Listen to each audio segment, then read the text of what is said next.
eclipses, both lunar and solar eclipses. There's a note sheet that goes with this, so you need to have the note sheet out and take notes. Those notes are going to get pasted into your notebook when you're finished with this activity. The objective today is that you will understand that eclipses are a predictable part of a lunar cycle. You're going to complete notes and some practice exercises. Okay, what actually causes an eclipse? An eclipse happens when the light from the sun is actually blocked. You have to have the moon and the earth and the sun aligned in certain positions, and the light from the sun that we can see here from earth is blocked. When this happens, we get two different kinds of eclipses.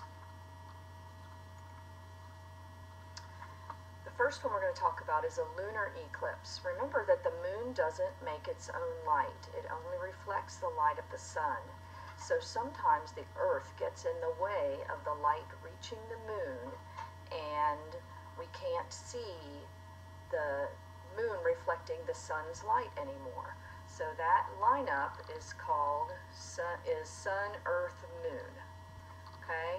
So when you have the objects in space in that order, sun, earth, moon, then sometimes, not every time, but sometimes the earth gets in the way of the light from the sun reaching the moon, and we have an eclipse. When do lunar eclipses happen? Lunar eclipses only happen during the full moon phase. So on Earth, we're here, and we're looking at the moon. Okay, we're looking at the moon, and what we see is a full moon. But then the Earth moves, and our moon moves, and the Earth is moving, and we get the Earth blocking the light from the sun on the moon, and we get a partial or a whole lunar eclipse. Please note that the moon, earth, sun lineup, moon, earth, sun, is the same as sun, earth, moon. So when the earth is in the middle, the moon's reflected light is blocked, and you have a lunar eclipse.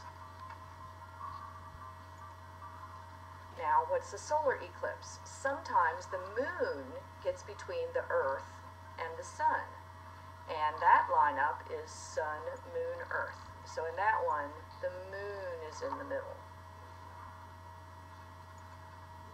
So when does a solar eclipse happen?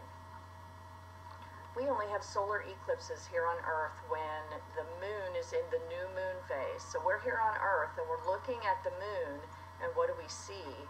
Well, we actually see the dark side of the moon. We don't see any of the reflected sunlight. So the moon gets in the way of the sun's light. Here, this side of the moon, the side we don't see, is actually reflecting the light of the sun. But we don't see that side. But the moon gets in our way of looking at the sun. And so we would see a shadow on the sun, or depending on if it's a total or a partial eclipse, we'd either see a shadow on the sun, or we might see the whole sun blocked by the moon getting in the way of our light. So we see solar eclipses in the day, and the lineup is earth, moon, sun. What we said before, the moon is in the middle. Okay, how can you remember the differences between a lunar eclipse and a solar eclipse? Remember, the light from our solar system only comes from the sun. None of the other objects gives off its own light. So the light only comes from the sun. Everything else reflects it. During an eclipse, there's a shadow. The sun doesn't actually create a shadow, it creates the light. So the earth or the moon needs to create the shadow. In the daytime, when the sun is out, you can have a solar eclipse. In the daytime, you look at the sun, and the moon is in the middle, and it blocks the light of the sun. So if you're facing the sun or looking at the sun, you're going to have a solar eclipse. So at night, when you're looking at the moon, sometimes the earth makes a shadow on the moon. It keeps the light from the sun from reaching the moon. So at night, if you're seeing an eclipse and looking at the moon, it's going to be a lunar eclipse. You should have filled out your notes in your notebook, and tomorrow when you get into class, you can do some practice activities related to this information.